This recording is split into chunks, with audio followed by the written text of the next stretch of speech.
Un cuento oriental.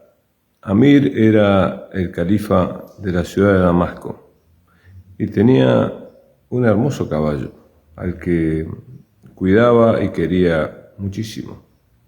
Omar, uno de los jefes de una tribu cercana, se había también prendado de su caballo y le había ofrecido incluso una tropilla de camellos por ese caballo, pero Amir no lo había vendido. Omar se enfureció tanto que quería quedarse con ese caballo a como diera lugar y urdió un plan. Se hizo pasar por un mendigo sabiendo que Amir paseaba con ese caballo por un camino.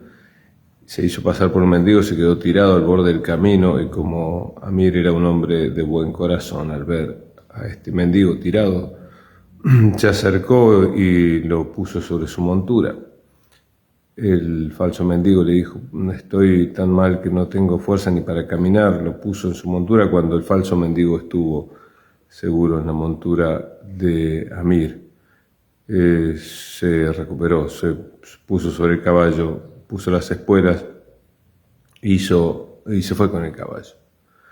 Cuando Amir se dio cuenta que le habían robado el caballo, corrió detrás de Omar y le dijo: por favor, detente. Cuando ya estaba a suficiente distancia, el falso mendigo Omar se detuvo y hizo caracolear el caballo. Amir le dijo: por favor, te voy a pedir una sola cosa. Está bien, ya me robaste el caballo, pero te voy a pedir una cosa. ¿Qué cosa?, le dijo el otro a los gritos, desde lejos. Que por favor no le cuentes a nadie cómo te hiciste de ese caballo. ¿Y por qué no habría de hacerlo?, le dijo el otro, muy divertido, arriba del caballo de Amir. ¿Por qué?, le dijo Amir, porque si le cuentas a alguien y alguien sabe, puede ocurrir que alguien de verdad esté tendido a lo largo del camino, apaleado y maltrecho, y quien haya escuchado esta historia no quiera detenerse porque piense que es un falso mendigo. La historia oriental también es una historia actual. Hay un dicho que dice que el que se quemó con leche hasta cuando ve la vaca llora. Muchas veces podemos haber sido engañados. ¿Eso nos da el derecho a dejar de ser compasivos y dejar de obrar bien? Siempre sigue siendo válido aquel otro dicho que dice: lo que está mal aunque lo haga todo el mundo, y lo que está bien aunque no lo haga nadie. Jesús finalmente dice que la persona más religiosa es aquella que, y pone la parábola, un hombre bajaba de Jerusalén a Jericó, lo apalearon, pasaron dos personas religiosas y no lo socorrieron. Y pasó un samaritano, se compadeció, se acercó, vendó sus heridas, lo montó sobre su caballo, lo cuidó y pagó por él. Sigue siendo válido aquello.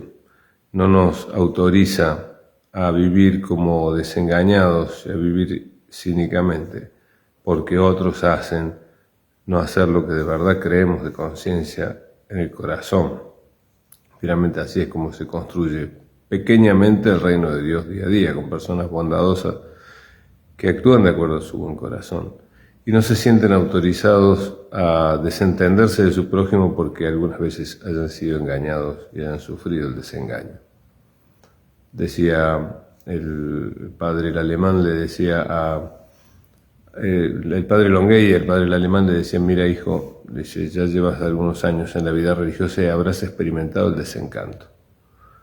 Dos consejos: no te está permitido quedarte a vivir en el desencanto. Y segundo, te ama mucho Jesucristo. El amor nos saca de nosotros mismos y nos hace vivir de acuerdo a un modo que vale la pena vivir.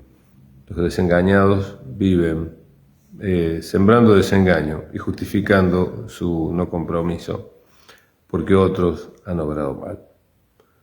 Omar y Amir. Amir sabía que la compasión debe seguir siendo lo primero en acción, aunque otros algunas veces nos desengañen. Que Dios los bendiga. Soy Rafael Velasco, jesuita, y este espacio se llama Nos Rezamos.